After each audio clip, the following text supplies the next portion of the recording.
Olá a todos, muito bem-vindo aos nossos tutoriais da EBD do segundo trimestre, que estamos estudando Gênesis. A lição de hoje é a número 12, o custo pessoal de viver os planos de Deus. Foi escrita pelo bispo Abner Ferreira. A coordenação neste dia é do evangelista Douglas, 16 de 6 de 2023. Tópico 3. A semeadura e colheita. O autor diz que as escrituras abordam a realidade da semeadura e colheita, mas alerta a buscarmos a ajuda do Espírito Santo para discernirmos que nem sempre a colheita se dará exatamente como imaginamos e no tempo que esperamos. E precisamos confiar e esperar no Senhor. Aí no 3.1, frutos amargos da integridade. O autor comenta que se engana aquele que ser íntegro não lhe trará dores ou que toda fidelidade renderá recompensas maravilhosas. E nem toda vitória no teste de integridade traz um prêmio imediato. Muitas vezes sofremos por decidir não pecar, e o caminho do pecado parece muitas vezes o melhor caminho. A tentação oferece satisfação rápida e fácil, e quando resistimos à oferta, o próprio tentador pode lançar à nossa cara as dores da escolha. Aí a prova disso é a resposta de Potifar, que sendo rejeitado, que quer a morte de José. Sendo rejeitada, né, a esposa lá.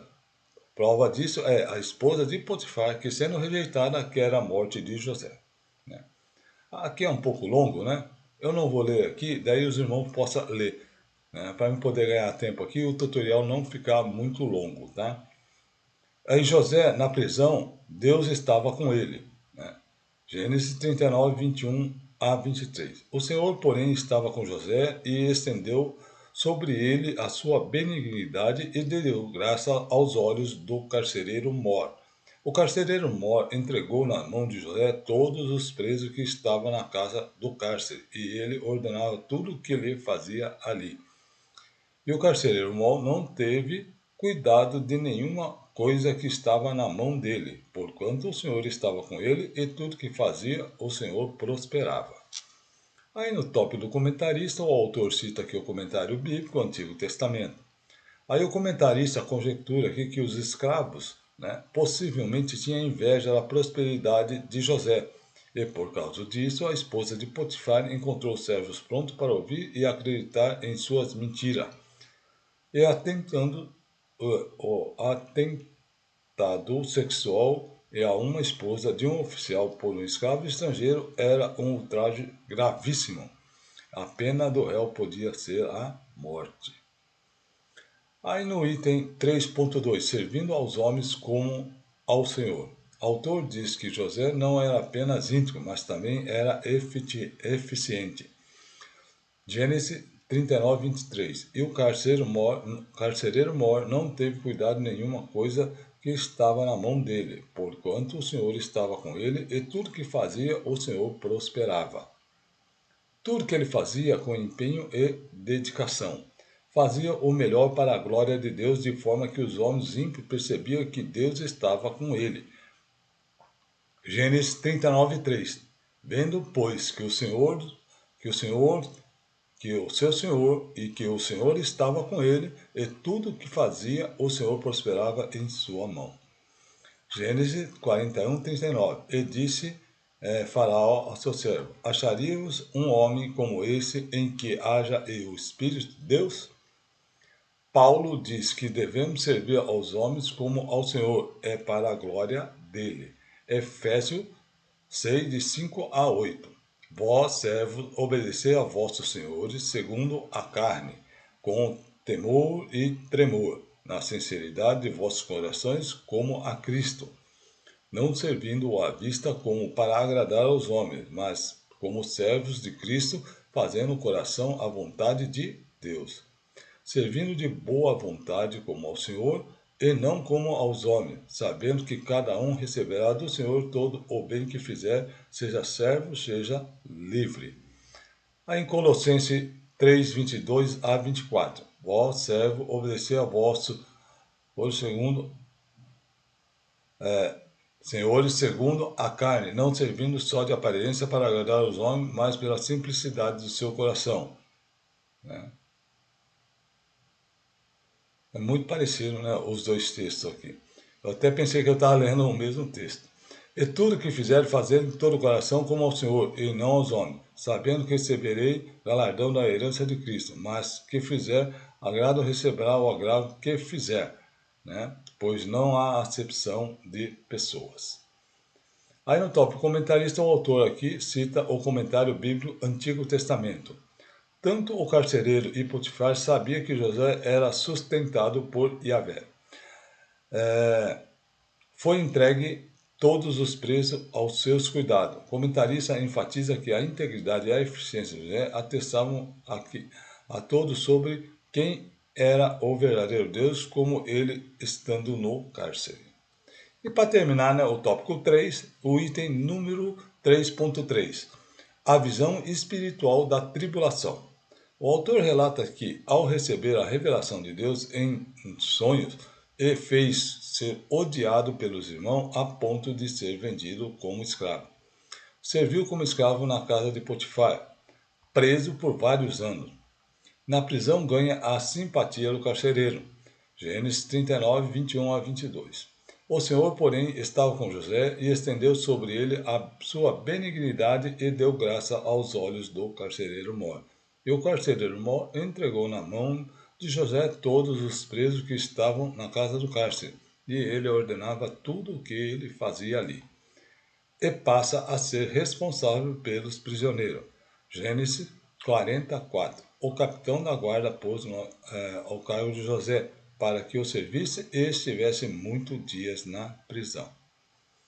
A prisão descobre os dons de interpretação de sonho. Gênesis 40, de 5 a 8. E ambos tiveram um sonho, cada um seu sonho. E na mesma noite, cada um, conforme a interpretação do seu sonho, o copeiro e o padeiro do rei do Egito que estava preso na casa do cárcere. E veio José a eles pela manhã e olhou para eles, e viu que estavam perturbados.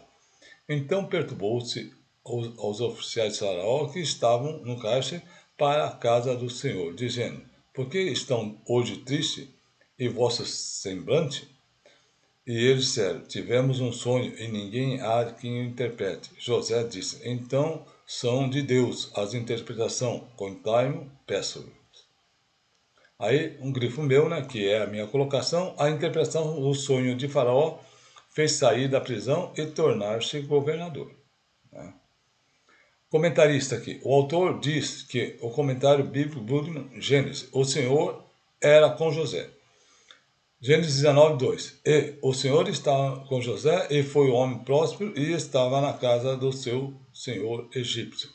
Gênesis 19, 21. O Senhor, porém, estava com José e estendeu sobre ele a sua benignidade, que lhe deu graça aos olhos do carcereiro mor. Gênesis 39, 23. E o carcereiro mor não teve cuidado de nenhuma outra coisa que estava na mão dele, porquanto o Senhor estava com ele e tudo o que fazia o Senhor prosperava. Aí o tópico, né, aqui do comentarista aqui diz, porque o Senhor era com ele, vários resultados se manifestaram. Ele teve sucesso, o que fala da realização e não de posição. Gênesis 39, 2. E o Senhor estava com José e foi homem próspero e estava na casa do seu senhor egípcio. Gênesis 24, 11. E o homem estava admirado de vê-la, calando-se para saber se o Senhor havia prosperado a sua jornada ou não. Né? Gênesis 24, 40. E ele disse: O Senhor, em cuja a presença tenho andado, enviará o seu anjo contigo e prosperará o teu caminho para que torne mulheres para seu filho e minha família e da minha casa do meu pai. Isaías 53, 10. Todavia o Senhor agradou Moê-lo, fazendo-o enfermar, quando a sua alma se puser por expiação do pecado. Verá a tua posteridade, prolongará os seus caminhos, e o bom prazer do Senhor prosperará na sua mão. O Senhor abençoou tudo e todas as pessoas associadas com ele. Gênesis 39, 5. E aconteceu que, desde que o pusera sobre sua casa e sobre tudo o que tinha, o Senhor abençoou a casa do egípcio por amor de José. E a bênção do Senhor foi sobre tudo o que tinha na casa e no campo. Deus foi-lhe fiel em meio às adversidades.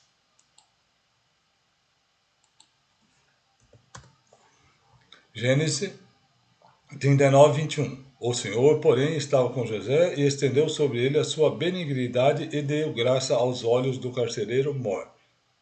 Aí no 4 diz aqui, ó, ele ganhou com facilidade o favor de pessoas importantes. Gênesis 39, 4. E José achou graça em seus olhos e serviam-lhe, pois, sobre sua casa e entregou à sua mão tudo que tinha.